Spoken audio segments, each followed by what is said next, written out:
আসসালামু আলাইকুম viewers, welcome to মেহ kitchen. আজকে তৈরি করে দেখাবো চন্দ্রপুলি পিঠা। এই পিঠাগুলো ঘরে থাকা সামান্য উপকরণ দিয়েই খুব সহজে তৈরি করে নিতে পারবেন। আর তৈরি করার পর প্রায় 1 মাসের মতো সংরক্ষণ করে খেতে পারবেন। আশা করছি রেসিপিটি প্রথম থেকে শেষ পর্যন্ত দেখলে খুবই ভালো লাগবে।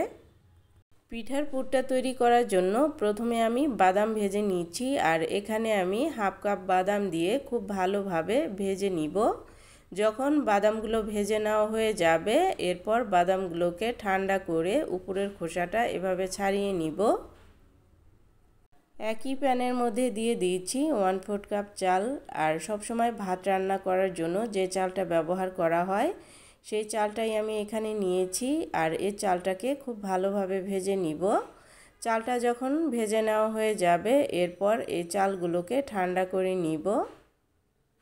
পিঠার পুরটা তৈরি করার জন্য এখানে আমি 2 কাপ কোরানো নারকেল নিয়ে নিয়েছি, আর সাথে দিয়ে দিয়েছি হাফ কাপ খেজুরের গুড়।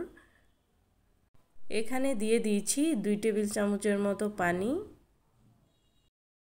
পুরের মধ্যে সুন্দর সুঘ্রাণের জন্য দিয়ে দিলাম 3টা এলাচ।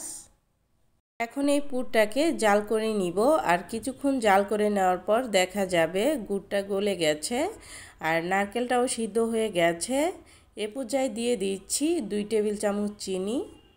আপনারা চাইলে শুধু গুড় দিয়েও এই পুরটা তৈরি করে নিতে পারেন। আর এখন দিয়ে দিচ্ছি বাদাম আর চালের গুঁড়ো। আমি ব্লেন্ডারে একত্রে গুঁড়ো করে নিয়েছি। এখন সব কিছু খুব ভালোভাবে মিশিয়ে নিব।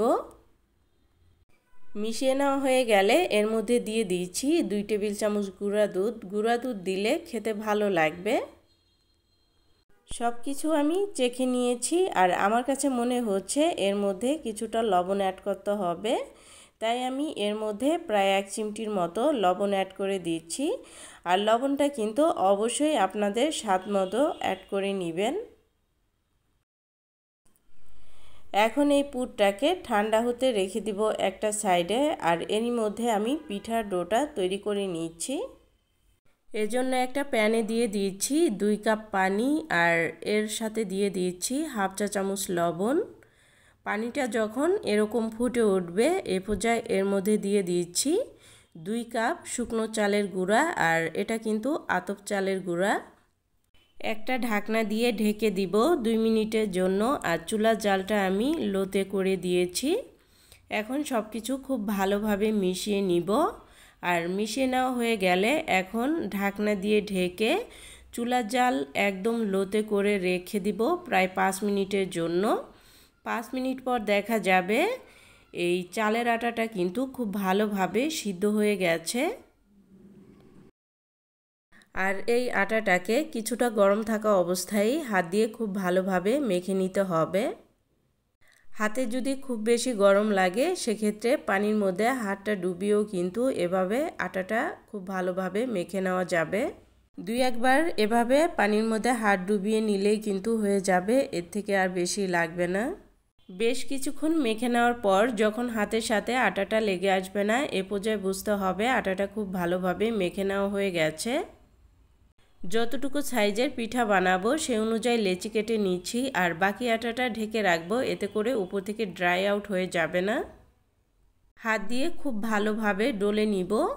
এরপর আটাটাকে একটু লম্বা শেপে দিয়ে নিচ্ছি। বোর্ডের উপর কিছুটা তেল লাগিয়ে নিচ্ছি আর লম্বা সাইজের একটা রুটি বানিয়ে নিব।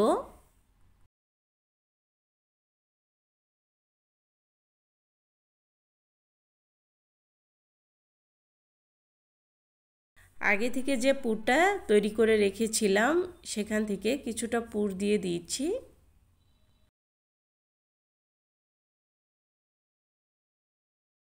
এখন দুপাশ থেকে খুব ভালোভাবে লাগিয়ে নিব যাতে খুলে না যায়। এখন হাতের সাহায্যে ডিজাইনটা করে নিচ্ছি। আর আপনারা একটু খেয়াল করলেই বুঝতে পারবেন ডিজাইনটা আমি কিভাবে করছি। এই তো পিঠাটা তৈরি করে নেওয়া হয়ে গেছে। আর এভাবেই কিন্তু আমি একে একে সবগুলো পিঠা তৈরি করে নিব। পিঠাগুলো তৈরি করে নেওয়ার পর এভাবে ঢেকে রাখতে হবে, এতে করে উপর থেকে ফেটে যাবে না। সবগুলো পিঠা যখন তৈরি করে নেওয়া হয়ে যাবে এরপর পিঠাগুলো ভেজে আপনাদের সাথে শেয়ার করছি। আগে থেকে তেলটা আমি খুব ভালোভাবে গরম করে নিয়েছিলাম। পিঠাগুলো দিয়ে একটা পাশ যখন হয়ে যাবে এরপর উল্টে দিয়ে অপর পাশটাও ভেজে নিব। যখন দুপাশেই খুব ভালোভাবে পিঠাগুলো ভেজে নেওয়া হয়ে যাবে এ পর্যায়ে পিঠাগুলোকে উঠিয়ে নিচ্ছি আর একইভাবে আমি সবগুলো পিঠা ভেজে নিব। এই তো আমার সবগুলো পিঠা ভেজে নেওয়া হয়ে গেছে। একটা পিঠা আমি আপনাদের ভেঙে দেখাচ্ছি। এই পিঠাগুলো এতটাই মুচমুচে আর এই পিঠাগুলো কিন্তু আপনারা একবার ভেজে প্রায় 1 মাসের মতো সংরক্ষণ করে খেতে পারবেন। আশা করছি রেসিপিটি ভালো লেগেছে। রেসিপিটি ভালো লাগলে অবশ্যই লাইক কমেন্ট শেয়ার করবেন, সেই সাথে আমার চ্যানেলটি সাবস্ক্রাইব করে রাখবেন। আজকের মতো এ পর্যন্তই। আল্লাহ হাফেজ।